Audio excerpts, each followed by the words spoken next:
Google just had a document leak that explains how you can get an AI model that competes with the very best of what Google has to offer. So, this document was leaked earlier today from some Google employee who, of course, was anonymous. But we know that this was a leak and not an intentional release. First of all, because it wasn't posted anywhere officially. But second of all, because this basically outlines a strategy that makes all of the AI stuff that Google has done completely obsolete.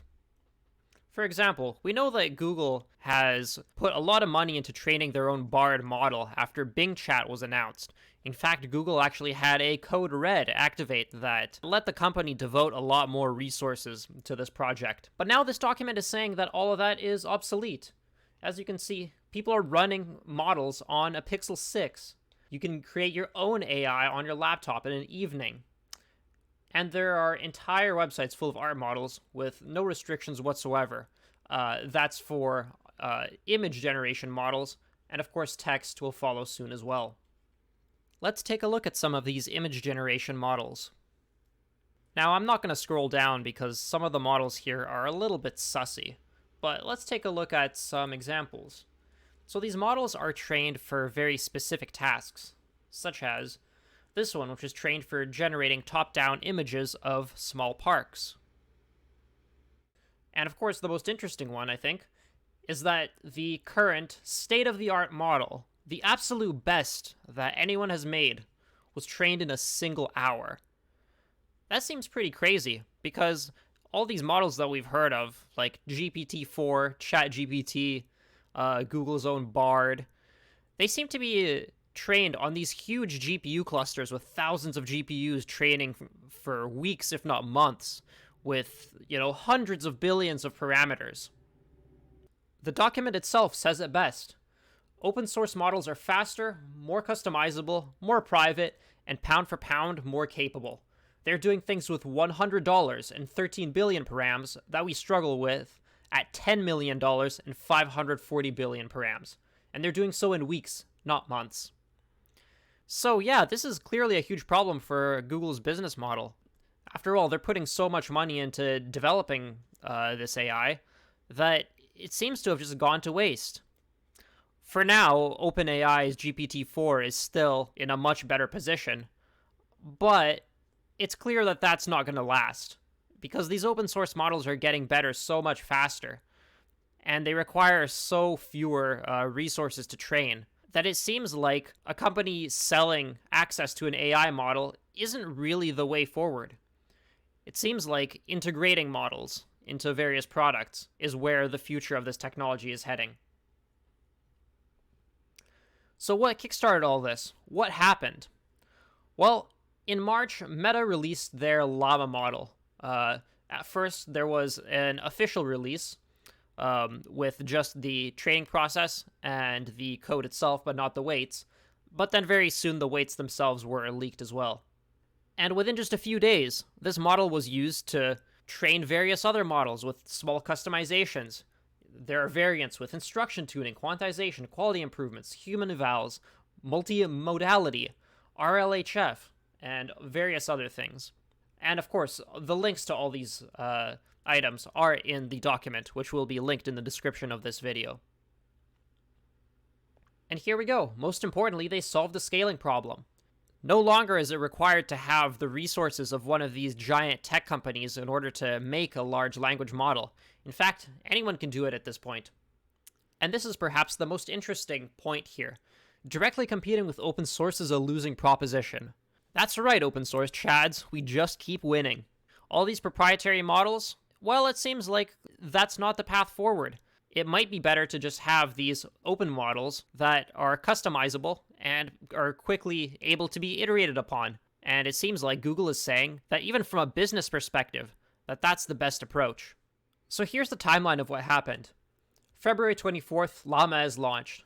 They open source, that is Meta open sources the code, but not the weights. And of course, inevitably, the weights themselves get leaked. Within just 10 days, we've got the model running on a Raspberry Pi. It's way too slow to be of any practical purpose, but it's an excellent proof of concept for what kind of hardware can be used to run this thing. The next day, Stanford releases Alpaca. which adds instruction tuning to Llama. So Llama itself, as a language model, is just predictive. It just tries to predict what text comes next. It doesn't actually understand how to follow directions. But Alpaca adds that functionality to it. And perhaps the most interesting thing here is that this was done within hours on a single RTX 4090. So this is not some kind of crazy server hardware. I mean, an RTX 4090 is still an expensive graphics card, don't get me wrong. But hours on that might mean overnight or in a few days on your own GPU. A week after that, someone manages to get the model running on a MacBook CPU. So no GPU is required. You don't need any specialized hardware at all. The next day, a 13 billion parameter model is very close in performance to Bard, which of course is Google's own offering that took God knows how many resources to train, and it was trained for about $300. Soon after that, we've got GPT for All, which is a model and, of course, an ecosystem. It has various different models built into it and is kind of a way of integrating models together, if that makes sense. Again, very cheap. Training cost $100. Not free, but it's not a massive investment. And perhaps the most interesting item on this list is multimodal training in 1 hour.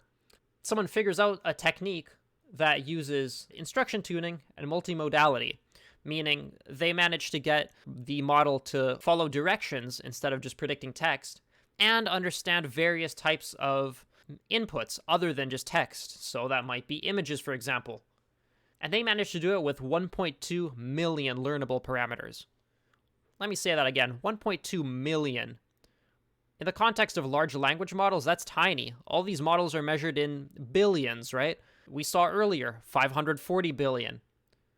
And this model managed to get a new state-of-the-art on this multimodal science QA test.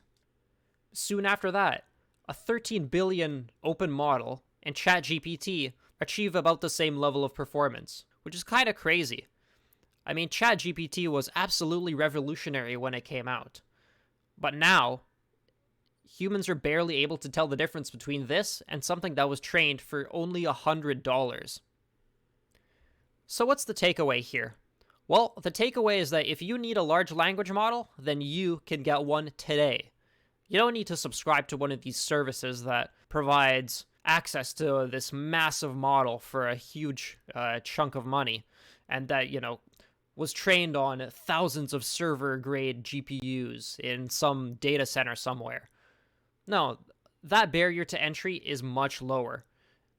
Ironically, this document itself is an excellent collection of resources for learning how to do this stuff. If you want to train an AI model, you can do it today and run it on your own hardware today. The only limit is really your imagination.